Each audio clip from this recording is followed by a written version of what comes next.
Vitor, temos a alegria de trazer o montenegrino de quatro costados. Quatro costados. De carteirinha. Fernando Hort, para tratar do assunto poluição do Rio Caí. Talvez eu acho que em Montenegro é o sujeito que mais entende de água, né? E um tema bastante debatido. Nós, semana passada, trouxemos também, né, Vitor? Toda semana a gente traz um personagem. Trouxemos o Dr. Rogério Macedo, né, repercute aí no progresso, o assunto da importação de médicos. Então, hoje nós vamos trazer o assunto Rio Caí, que nos interessa sobremaneira.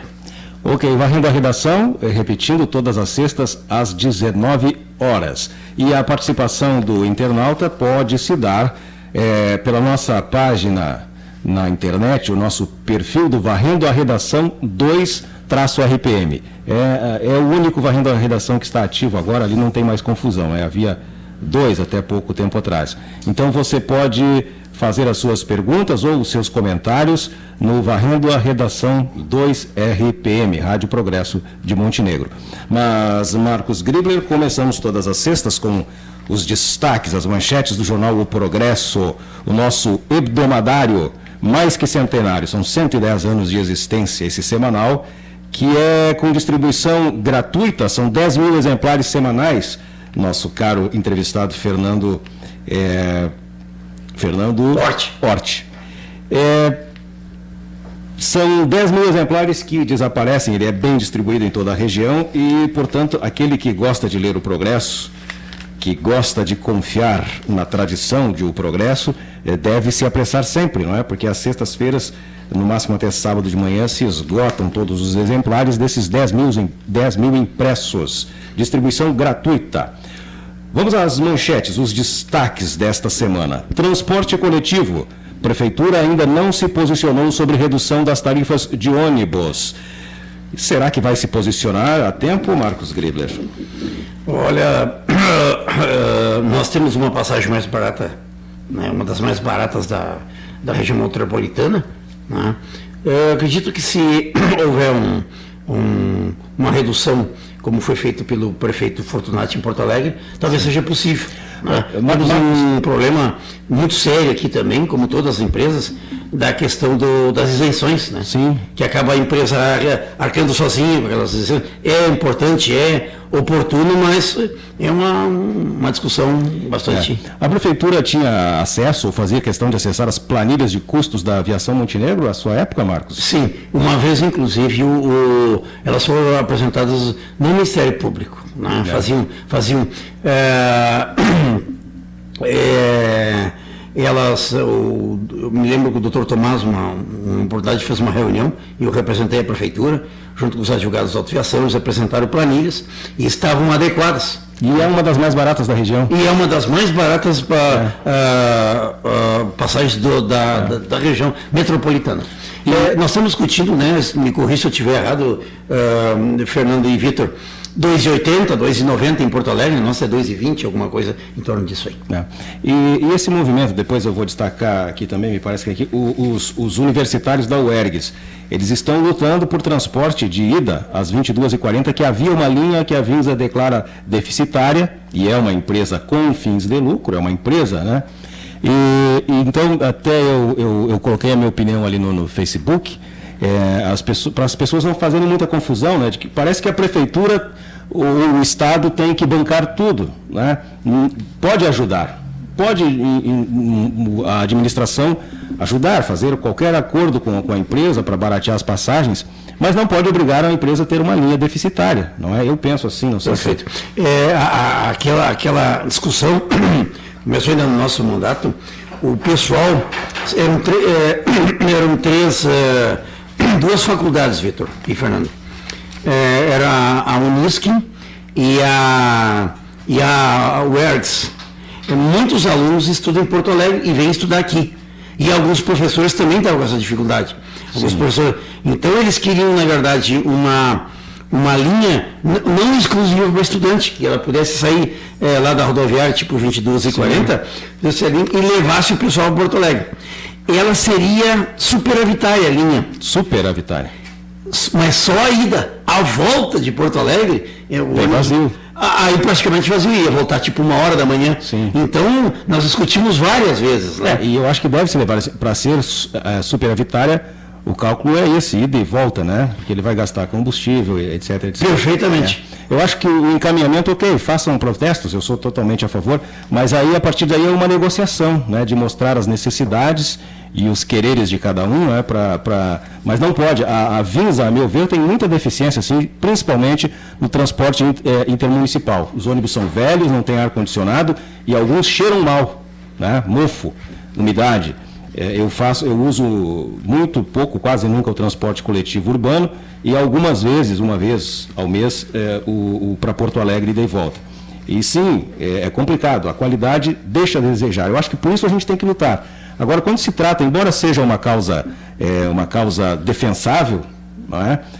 Às vezes as pessoas radicalizam nesse sentido, querem que a empresa faça aquilo que está fora do seu escopo, não é? Ela é uma empresa que está ali para oferir lucros e tem uma concessão de transporte público em Montenegro, mas isso não a obriga a fazer algumas coisas que lhe fujam, não é? Das garantias de bons negócios, né? Mas isso é só um parênteses aqui. Não, mas Vitor, de repente isso olha, mais um tema para a gente debater. É muito interessante porque a gente tem visto, na verdade, hoje as empresas, assim como a Corsã, como o Jornal O Progresso, como as empresas que você trabalha no Polo, elas não são mais da empresa. Elas são hoje da comunidade. Sim. Né? E a Vinsa também, a autoviação sempre foi, de pequeno a gente admirava aqueles ônibus, chegou a ter os melhores ônibus do Rio Grande do Sul em determinado momento. E hoje a gente vê que são ônibus antigos e que são bem mantidos, não tem dúvida, mas que a empresa tem dificuldade. E se a gente começar a pressionar a empresa do jeito tal, ela vai acabar, né, indo a falência, que ninguém deseja também. Então, Vitor, boa noite, Vitor, boa noite, Marcos. Obrigado pelo convite. Também vou dar minha opinião sobre o assunto. Bem-vinda. Tu veio aqui para dar tua opinião. Fala de água e fala de vamos falar de transporte. Muitos anos usei a autoaviação, ida a Porto Alegre, voltando do trabalhar. Trabalhei em torno de 12 anos em Porto Alegre, na sede da Corsã. E tínhamos bons ônibus, principalmente naquele ônibus das 6h30. 6h30 da manhã. Que a gente ia às 6h30 e voltava lá às 18 horas, né? Era muito bom, tinha ar-condicionado e tudo, mas hoje eu vejo que esse esquema de semidireto, o ônibus comum, com essas paradas, a população está desistindo está preferindo com a gasolina e o carro, se vê uma pessoa no carro, e não se vê mais quase ninguém em ônibus, usando ônibus. Somente aquela pessoa que realmente não tem como pegar um carro. Então, nós tínhamos que mudar isso. Nós temos que mudar isso. E os carros acabam ficando ali em Canoas, né? O trânsito para ali, a pessoa passa 2 horas ali, né? Fica 1h30, 2 horas parado observando o avião, observando a Praça do Avião ali, né? Porque para tudo ali, justamente porque não se tem transporte público bom em lugar nenhum. Mas Montenegro deve muito também. Então, só para deixar bem claro, a gente não está fazendo a defesa da empresa, porque não temos procuração para isso, mas é que eu gosto de levar a discussão sempre para aquilo que é justo, né? Vamos reivindicar? Vamos, mas vamos sentar a uma mesa e mostrar as nossas necessidades e ouvir e aceitar, né, a resposta do outrem, né? Sem dúvida. Bueno, eu vou seguir aqui com as manchetes do Progresso para depois a gente falar com o Fernando Hort, então, sobre água, sobre o nosso rio Caí. Audiência pública. Em 5 meses, 122 mulheres sofreram tentativas de assassinato em Montenegro. Vocês calculam o que seja isso? Quase uma por dia sendo ameaçada ou sofrendo tentativa de assassinato? Quando aconteceu aquele evento em Sapucaia, daquela sequestro que acabou em morte, sim, em Sapucaia, a imprensa toda começou a debater esse assunto. Aqui em Montenegro se acelerou, nós já discutimos esse assunto, quando ali no asilo foi morta aquela funcionária, né, pelo seu amaziado, por alguma coisa assim.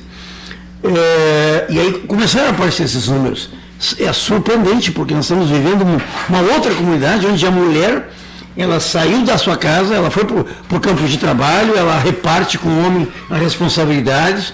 A mulher hoje tem reconhecida, não há por que ter preconceito, mas impressiona esses números. E a gente começa a perguntar para um, para outro, sim, a mulher ainda é muito... E eu acho que tem muito a ver com esse crescimento da mulher na sociedade, né? Como uma atriz, né? Não uma atora, né? os atores da sociedade. A mulher como uma pessoa que hoje faz parte ativamente, inclusive, da economia das nações. Sem dúvida. E isso torna mais inseguro o homem bicho, né? O macho alfa. Ele fica mais inseguro.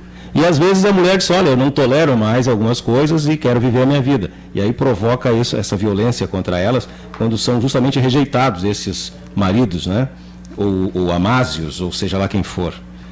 Me parece que o crescimento, primeiro que elas perdem também a timidez de irem a uma delegacia de polícia, né? Fazer um boletim de ocorrência, de pedirem proteção, e também isso aumenta à medida em que a mulher se torna mais independente e mais participante do mercado de trabalho, da economia das nações, né? E neste caso, Vitor, a Lei Maria da Penha é maravilhosa. Ela realmente protege a mulher. O problema é a prática. Na prática.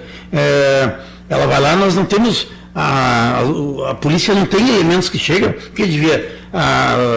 ouvindo a mulher, devia retirar ela da casa, ou o marido da casa imediatamente, e proteger. Não tem como, não tem espaço, não tem lugar, não foi feito para isso. As medidas protetivas não têm como ser fiscalizadas, e o cara tem que permanecer 100, 200 metros da casa da mulher, e ele invade, e acaba normalmente cometendo o crime lá dentro da casa. Né, Chegou aqui no nosso... E parece... Para honra de muita alegria, muita nossa, Vitor, o João Batista, que estava há uns 2 meses viajando aqui, empresa rica, assim, o diretor viaja 2 meses de férias, da brincadeira. O João descansa carregando pedra, né? Abandonou o barco, aí o ratinho aqui deu um jeitinho, deu uma saída. Exatamente, mas uma alegria te ver, João, de novo aqui. Mas nesse assunto, eu até estou notando aqui, já vieram 2 assuntos importantes. Da mulher impressiona. Porque a gente acha que já não tem mais sociedade machista com a entrada da mulher no mercado, mas não, está se vendo que pelo contrário, a mulher ainda é alvo desse tipo de violência. O homem acaba usando aquilo que ele acha que tem de extra em relação à mulher, a força física, né? É verdade, mesmo com o advento da lei da Maria da Penha, o que a gente tem visto e ouvido aí por fora é justamente essa colocação de muitas mulheres. Elas apanham, mas ficam em casa. Por quê? Porque tem segurança financeira. Assim, tenho a casa, não quero perder a casa, não quero me afastar dos meus filhos. Então, se submetem a esse tipo de agressão. Sofro a violência, mas me submeto para não perder o pouco que tenho. Exato. E isso tudo é um afastamento, eu tenho certeza, assim, é um afastamento e a divisão da família. Eu acho que nossos tempos, nós estamos correndo demais e não estamos dando tempo à nossa família, principalmente, eu acho que o homem está se afastando de Deus. Eu acho que é isso que está acontecendo muito. Nós temos que... Deus existe? Exato. Deus existe? Né? É a pergunta que eu faço agora. Se estamos nos desafastando de Deus, ele deve existir. Exatamente. Né? E aí isso ocasiona todas essas coisas que a gente está vendo aí no mundo moderno. Justamente assim, a família se desintegrando, cada filho para um lado, cada mulher para um lado, o homem vai para o outro, não se tem mais uma família firme. Antigamente se tinha famílias firmes, né? Hoje não se tem mais. O que acontece? Nós estamos virando uma geração de individualistas. Eu tenho a minha opinião, a mulher tem a sua opinião, não temos mais uma... Não quero dizer que um seja escravo do outro, mas nós temos que dar um pouco da parte de cada um, tem que se submeter. O homem e a mulher não foram feitos para andarem um à frente e outro atrás, né? Mas do lado. Exatamente. Diz a lenda que o homem foi tirado de uma costela, né?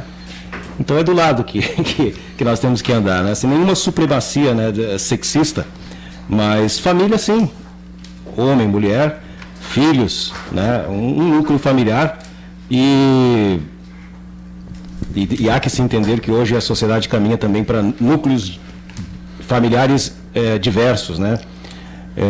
Heterodoxo, digamos assim, né? Eu sempre tive uma opinião, eu acho que o homem deveria cuidar de todas as crianças seriam seus filhos, todas as crianças do mundo. A gente realmente fica também, às vezes, muito fechado na sua família ali e esquece que tem crianças sem comida, crianças sem teto, né? E é meu filho, então eu vou proteger o meu filho, o resto, né? Sangue do meu sangue. Sangue é assim também, né? Protejo o sangue do meu sangue. Já mais proposto mais um programa nosso.